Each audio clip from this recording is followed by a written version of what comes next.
వాతావరణంలో పెన్షన్ల పంపిణీ సామర్లకోటలో 5-6 వార్డులకు సంబంధించి కోలావారి వీధిలో రాష్ట్ర ప్రభుత్వం నూతనంగా పెంచిన పెన్షన్ పంపిణీ కార్యక్రమాన్ని మున్సిపల్ కమిషనర్ జె రామారావు అధ్యక్షతన ఏర్పాటు చేశారు.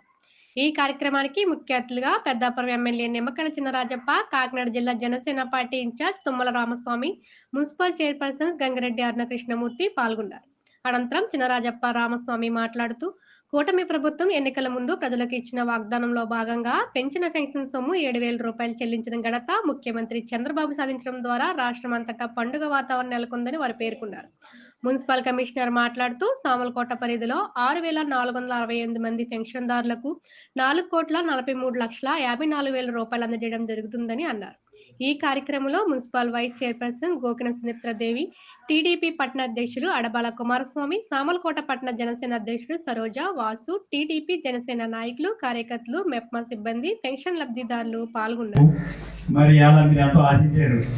మా ఇన్ఛార్జ్ వచ్చాడు, మాకు ఎన్ని అభివృద్ధి చేస్తాయని చెప్పి ఆశించారు మీరు అందరూ. నేను కూడా అలాగే అనుకున్నాను, ఫోన్ ఎక్కడికి అభివృద్ధి చేస్తాడేమంటే నా పెత్తనం తీసుకున్నాడు. ఆ పెత్తనం అంతా కూడా టికెట్ సంపాదించడం కోసం చూసుకున్నాడు తప్పించి మన సామర్లకోట పెద్దాపురం ఏదో పని చేస్తాడని చెప్పి ఆయన ఆలోచించలేదు. ఇప్పుడు ఆలోచించి కూడా ఏ పని అవ్వలేదు.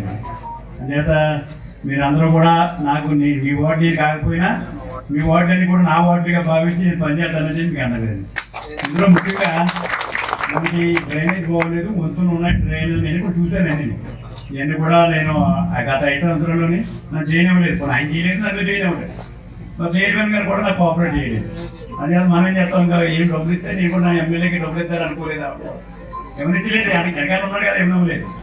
ఏదో అయిపోతే పీడకాలుగా 5 సంవత్సరాలు అయిపోయింది. నేను కూడా అందరికీ ఏం చెప్పాను, నేను చేయనివ్వట్లేదు, నన్ను ఒక అవకాశం ఇవ్వండి, నేను చేస్తానని చెప్పాను. అంటే చేయవలసిన బాధ్యత రెట్టింపు బాధ్యత ఉంది. గత 5 సంవత్సరాలు మిగిలిపో పనులు ఇప్పుడు పనులు చేయాలి. బాబు గారు అన్నట్టు నాకు మంత్రి లేకపోయినా బాధ. ఎందుకంటే ఎమ్మెల్యేగా అందరూ నాకు నా శిష్యులే అందరూ అక్కడ. అదే నేను పనులు చేస్తాను, డబ్బులు చేస్తాను, చంద్రబాబు నాయుడు గారు ఇస్తాడు. మన అన్ని పనులు కూడా ఇక్కడ చేస్తాం. ఇప్పటికే పెద్దాపురంలో పనులు స్టార్ట్ చేసాం. సామర్లకోటలో కూడా పనులన్నీ కూడా కొన్ని ప్రాజెక్టులు కూడా తీసుకోవడం జరిగింది. రోడ్ డెవలప్మెంట్లో ట్రాన్స్ఫర్ వెనక్కి ఇవ్వడం కానీ, రోడ్ బాగు చేయడం కానీ, అలాగే నీళ్ళ తీరు బాగు చేయడం కానీ, మరి గడియర్తము పాప కళ్యాణ మండపం బాగు చేసాం. అలాగే గడియర్తమ్మ కూడా బాగు చేస్తున్నాం.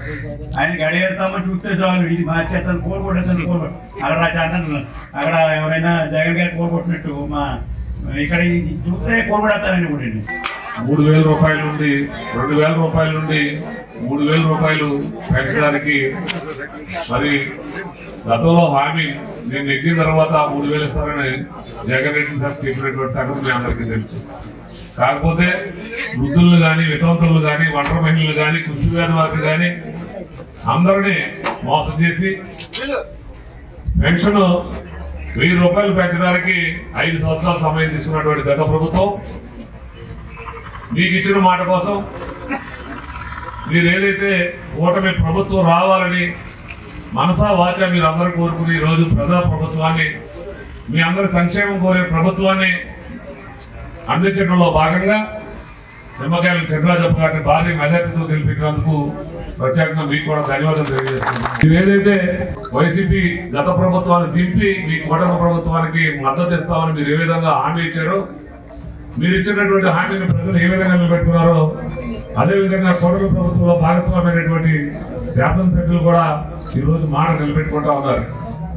దాంట్లో భాగంగానే ఈరోజు ఎన్టీఆర్ భరోసా అనేటువంటి కార్యక్రమాన్ని తీసుకుని పెన్షన్ కార్యక్రమాన్ని మరి ఇంత పెద్ద ఎత్తున ఒక్క సామర్లకోట పట్టణంలోనే 6,468 మంది పెన్షన్దారులకి ఈరోజు 4,48,00,000 సుమారు సొమ్మివ్వటువంటి ఇప్పుడున్న పరిస్థితుల్లో ఇది చాలా పెద్ద విషయం.